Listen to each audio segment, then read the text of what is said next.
Hey guys, Stu Darling from Unstoppable Force. Welcome to the podcast. Do you know what? I believe we can all break out of mediocrity. We can all reach beyond what we thought our limits were. And that's what we talk about on the podcast. We talk about being unreasonable. We talk about raising our standards. And we talk about delivering the ultimate sacrifice again and again. Enjoy. In this episode, I speak to Dave Loehr. Now, Dave played guitar and sang on some of the biggest country and western stages across the United States until one day he decided he didn't want to. And he went back to the collision business, fixing cars, but also became a motivational speaker and now runs elite coaching programs for people in the car fixing business. Who knew? Enjoy. Welcome to this episode of Unstoppable Force. I'm really grateful that a friend of mine from the United States in America, Dave Loehr, has joined us for this episode. Dave, so great to see you again. Good to see you, Stu. This is really cool, man. And I love the fact all the way in New Zealand. I love the fact that you've got Unstoppable Force on your whiteboard behind you. Right? Yeah. Epic. Yeah. So right next to the whiteboard, you've got two guitars. Tell me about the guitars. Yeah, tell me about your guitars. Why have you got guitars in shot? You know, that's a long story, but you know, I was a business owner many years ago that in the collision repair business, and I got burned out on it. And I was living clear across the United States in Salem, Oregon. And it was 2003, right? And I'm under this F-150 and it's hot as hell in this body shop. And all I could do was daydream about singing with my country music band called Lonesome Road. Awesome. Okay. Right. And so I kid you not, I'm standing there, fighting a stubborn rusty bolt, and the over the PA system, I hear, "David, line one, it's BJ from the band." So my buddy BJ from the band says, "Dude, we got a gig at the Bluebird Cafe in Nashville." Awesome. All right. And so we go on to play that Bluebird show. And I'll be honest, I wasn't a very good guitar player. I was a pretty good vocalist and kind of the front guy for the band. But we go to Nashville, clear across the country, and we play this Bluebird show. We go back to Oregon, where everybody knows us. And then I did what any sensible business professional would do, and I moved my family clear across the country to pursue a country music career. So you just stopped and just left?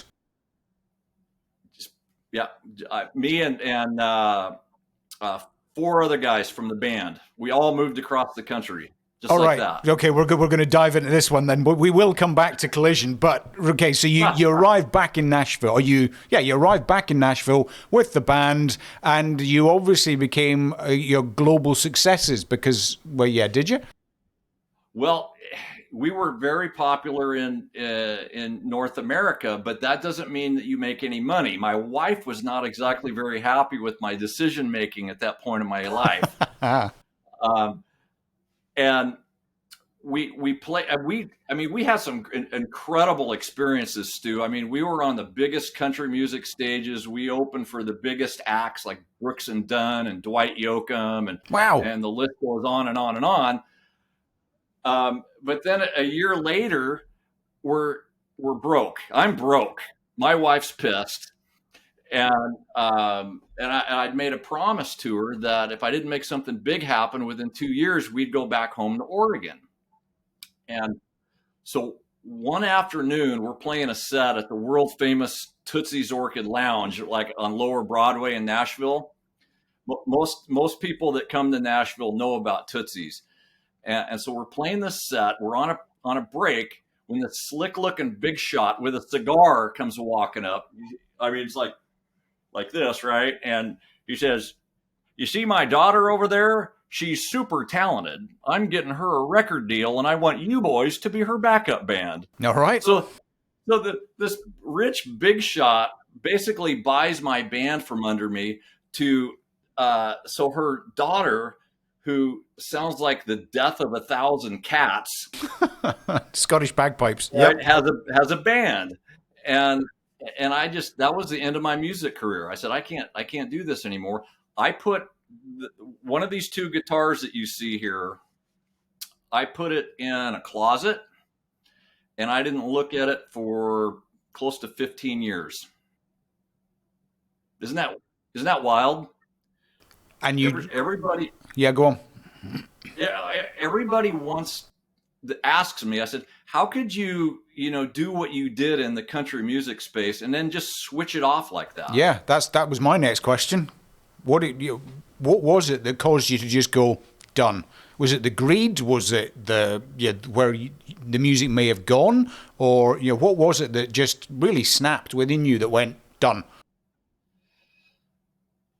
There was a couple things I think that happened, and one of them was my kind of disgust for the business side of the music business.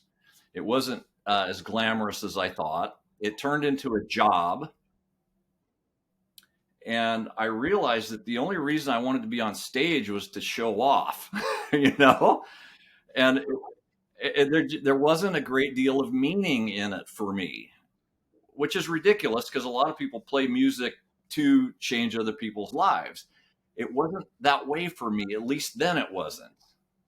I think it reminds me of his name escapes me now, but written the song the War of Art, and it's a piece of music about I'm not here because I want to see my name up in lights. I'm here for the love of the music. Stephen Pressfield, exactly. And Stephen Pressfield book says exactly the same. It's about the work. It's not about the glory. Jumping forward 15 years, you took that guitar back out of the closet. What caused you to take it out? I got into this position where I created this company, a couple companies actually, and my mission is to help small business owners, really live into their limitless potential. And I realized what a big job this is, to be able to influence people to a better way. I needed to become an even better communicator, even though I had, done speeches all over the planet. There was something missing, right? And we have a mutual friend in Bo Eason, and I joined that community. And the next thing you know, I'm writing stories to use on stage. And I'm working with this story writer named Mary Kincaid, right? Yeah. And she's asking me about my life, and I was just kind of in passing said, and then I did this thing, and I did this thing, and then I moved to Nashville, and then she says, wait, what did you just say? Back up. Yep.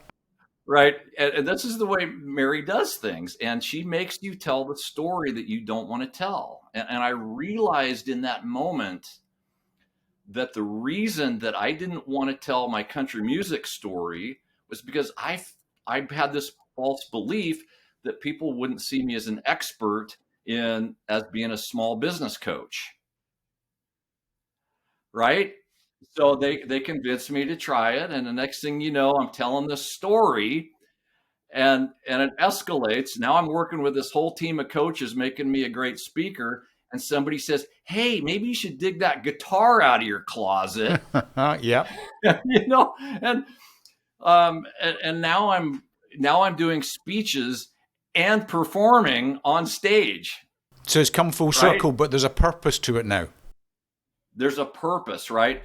Everything that happened to me during that time was not something to be compartmentalized, to shut off, because it's truly a part of who I am now. My music career has made me, I hope, a better stage presence and performer. And when I was able to re-embrace the music and to sing, because that's what I really am passionate about, combining that with speaking on stage, some magical things are starting to happen. It's really pretty cool, Stu. And I think it's a fascinating experience when you go through it, that you realize that an awful too many people go through life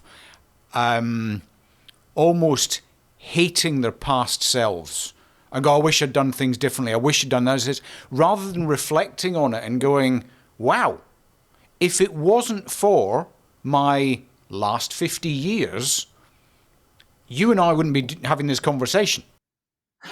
I wouldn't know who you were. Yeah, completely. So Yeah. if we can look back on it and go, wow, there is so much experience in there that I can now turn in order to help other people, we find a purpose that was always there. It just wasn't ready to be uncovered.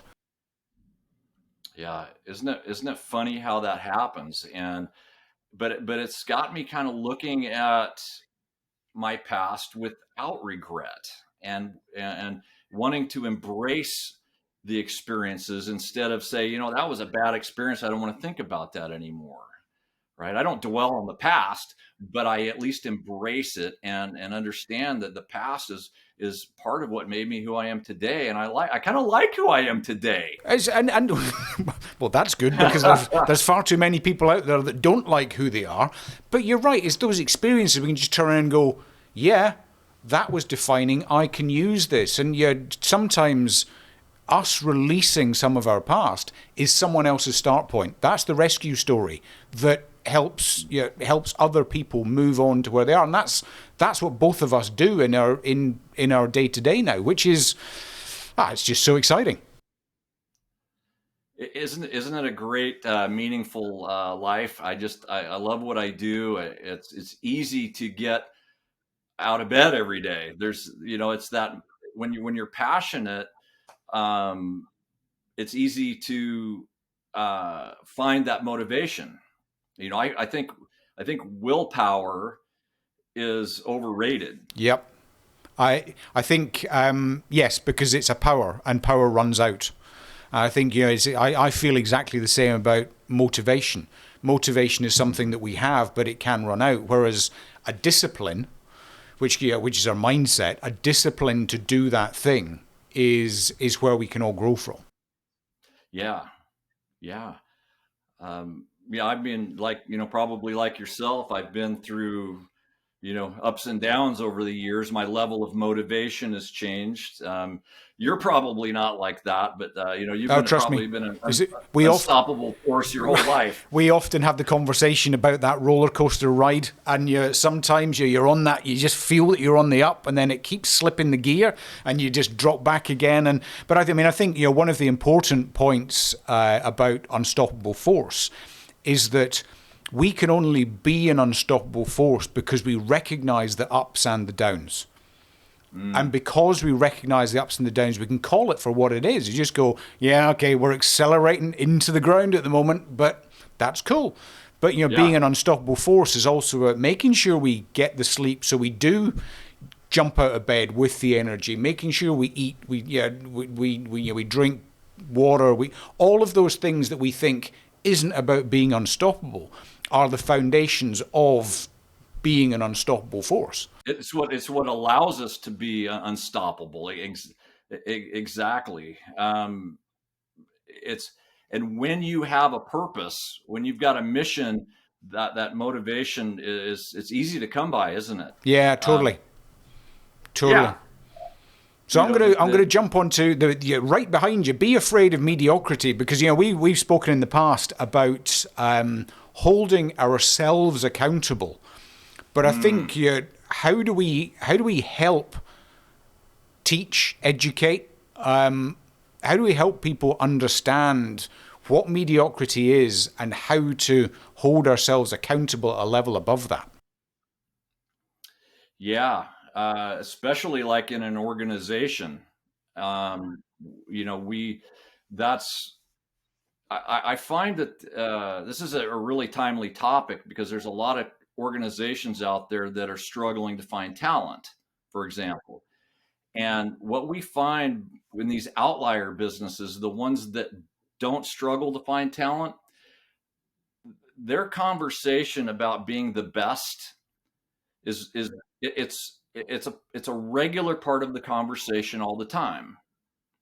So I embrace that, and even in my own organizations, we talk about that on every meeting, right? We don't allow mediocrity, and we don't allow, even in our mastermind groups and with our clients, we don't have discussions about uh, being a victim. We're always talking about how inspiring it is to be the best at something, and how much more fun it is, and those companies are really attractive to employees because people want to be part of something really cool. You want to work at a mediocre company, or do you want to work at the best? Yeah, I know which one I want to work at. And it's cool, isn't it? Because I think much as you then, and I talk about this with businesses all the time, you find that people turn up at your door and say, "You got any jobs?" Yeah. And even if you don't at the time, you're going, "Oh, that's someone who's actually taking time to seek us out. So when we do need someone, awesome." What I also find is that those who maybe are more comfortable with mediocrity, those who maybe can't choose not to be the best for whatever reason, they self-select. Yeah. And they end up creating the space for that next person to come into the business. Right. So one of the businesses I own, we cater to like auto body repair shops. So over in Australia and New Zealand, they call them smash repair shops, right? And a lot of these people were really suffering after the pandemic, and they were really suffering also because of the talent shortage.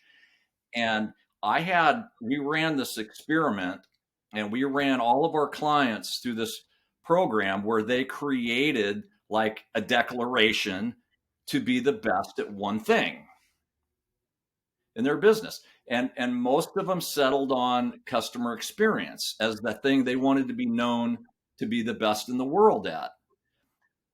Right. So now, a year and a half later or so, these people have people falling into their laps, great employees, right? And it's because they changed the dialogue within their business and how they acted, because they now have this declaration.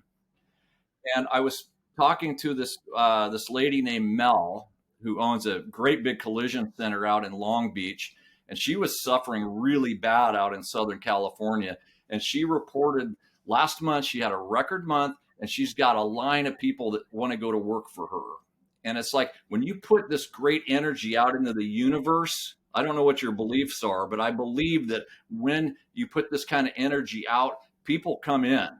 Yeah. Good people. Good people come in because they just feel it. And they also feel the counter to it. Yeah, I can't explain it. I can't explain it, but it works. Yeah, totally. And I think because one of the values in Unstoppable Force is we always raise the standard. It becomes really, really simple. When you're working with folks, and actually one of the stipulations to come onto this podcast is that you got to be the best. You got to be raising the standard. Welcome, congratulations. Yeah, you got to be in that space, because if not, well, the energy's not going to be right. And do we want to work with those people? And I think, as we move into this next stage post-pandemic, people are looking for something different out there, and that something different is a relationship. I mean, I take leadership down to being a relationship with every single person we interact with. And if we can do that in terms of customer success, in terms of work, our role as leaders, then we get back something that's been missing for so long, and that's those relationships that used to happen all the time. But social media, devices, pandemics has possibly caused us not to have as deep relationships as we once did. It's changed, hasn't it? It has changed, and I think it's all the more reason great companies and great leaders need to make work more personal and really get to build those relationships. Those companies right now are crushing it. Yep. And it just shows that, recession or not, the good businesses, the great businesses, the best businesses will always find clients. They will, and part of that is because of the culture they've built. You can't have happy customers, as you know, without happy employees. So it always starts with building that type of culture. And earlier you mentioned accountability. And some people come into an organization like yours or mine where the expectations are up here because we're the best, damn it, and damn Skippy. Some people can be like, wow, I thought I wanted this, but I'm kind of scared. I've never been in a company like this before, and so sometimes you have to have some crucial accountability conversations with these people, but soon enough, with a little guidance, you can get people operating at this high performance level. Have you ever read a book called Crucial Accountability? No, Stu? I have not. Do tell. So here it is. I'm holding it up on the screen right now, but it's Crucial Accountability. And it's written by a bunch of behavioral scientists, Patterson, Grenny, Maxfield, McMillan, and Switzler. This book really helped me out a lot, like 7-8 years ago. When I was trying to figure out how to better have these conversations with people, right? Our expectations are here, right? This is where our standards are as an organization. This is where our values are as an organization. But your performance level is here, right? Well below that. In between is what we call the gap. This is the gap. And this is where a lot of business owners are very frustrated because they don't know how to get this to here. And so that's where great coaching comes into play. One of the problems with a lot of small businesses is this thing up here, the standard or the expectations, if you want to call it that, are not clear enough. Don't you find that so many business owners think the expectations are clear, but if you ask the employees, they're not even close. And I also think that, expectations up where they are. I also think that some business owners, especially if they have been in that leadership position for a while, or maybe they're now the chief executive of a business and they've been for a while, that their expectations are where they are, but they don't know where the team is.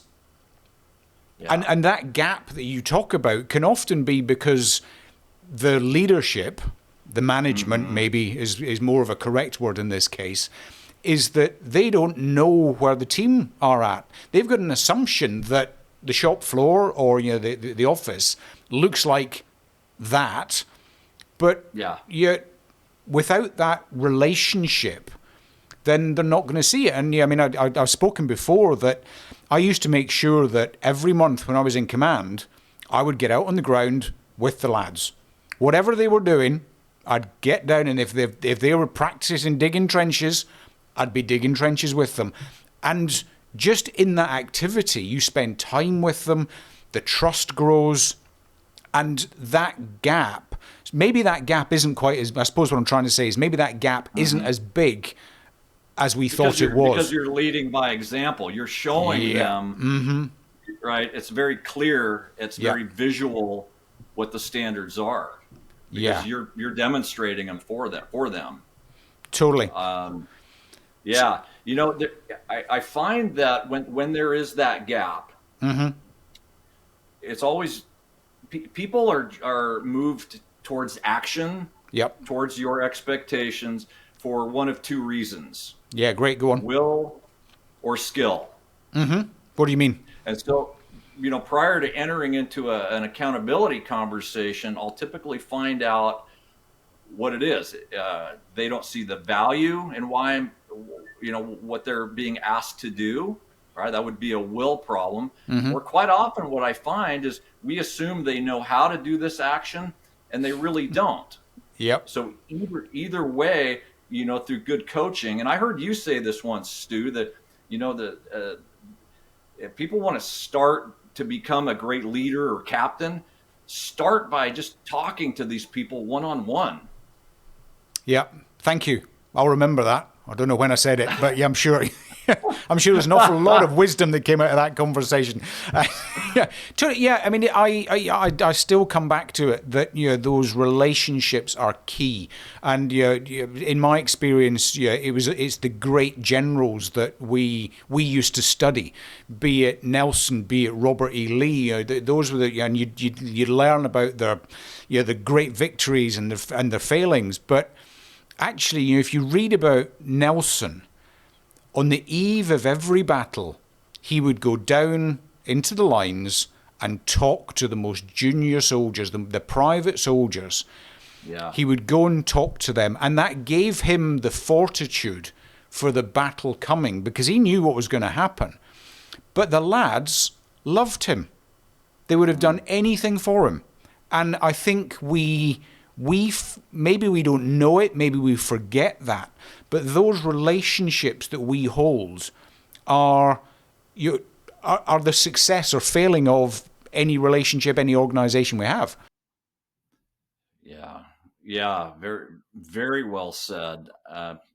People will work for you when they know that you care about them as individuals, right? One of the keys to what we call a magnetic business that people want to work at is they provide meaningful work, number one, right? So the business has a noble cause. So even if it's like a mechanic shop and these people are twisting wrenches, that's what they're doing, right? But what does that action, how does that contribute to a noble cause? It could be something as simple as, making a customer's day a little brighter. Could be helping your community or globally, right? But it's really important for leaders to connect the work that's being done to a noble cause, and then acknowledge the people constantly that the work that they're performing is contributing to that, and that comes through great dialogue. Yeah, totally. I remember a great story of JFK visiting NASA. And as he's making his way to the control room, or he's making his way to meet the astronauts, he bumps into one of the caretakers who's cleaning the floor. And the president turns around to the caretaker and says, "Hey, what do you do?" And the caretaker says, "I'm helping put man on the moon." Yes. There's a noble cause. Yeah. How cool is that? I love that story. It's just great. And if we can put that into everything we do, then wow, we can fly, can't we? Oh, you bet. I was just out at Four Seasons Hotel out in Westlake Village, California. And then 3 days later, I'm at a Marriott in Florida. The difference in the culture was vast. I've never been to a place where the people servicing the rooms, like the janitor, right, stopped and looked me right in the eye and sincerely asked me how my day was going. How many hotels have you ever been where they do that? Yeah, not many. Yeah, not many. Which one was that? Was that Westlake or was that Florida? That was Westlake. Okay, good, because I'm going there in August. Excellent. Yeah. I look forward to it.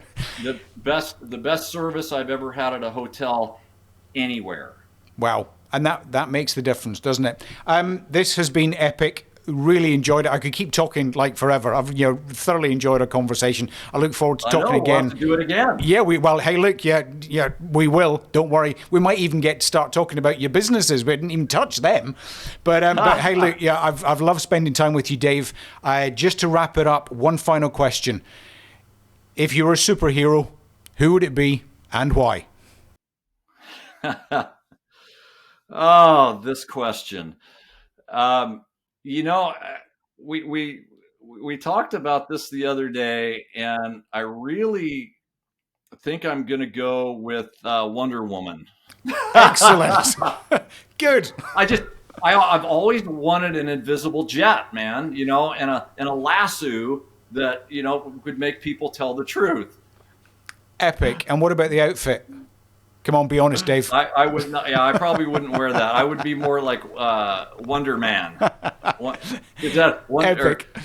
Or would that be properly called Wonder Person nowadays? Wonder Person nowadays, yeah. Totally. No, I love it. I love the idea of an invisible jet as well. Cool. Dave, thanks a lot for your time today. I look forward to talking to you again soon. Have an amazing day. Oh, thank you. Thank you to everybody listening. Appreciate you very much. Okay, guys, thanks for watching. I hope you enjoyed that, but more importantly, I hope you got something from it. As I say to clients at our workshops, if you take one phrase from one sentence that was uttered during that podcast, then this has been of value. If you're looking for more content, jump across to www.unstoppableforce.co.nz or find us on Facebook, on LinkedIn, on Instagram. If you enjoyed this and you want more, we are live across New Zealand at events and workshops and sometimes in the US. If this has been valuable to become an unstoppable force, come along and reach beyond your limits.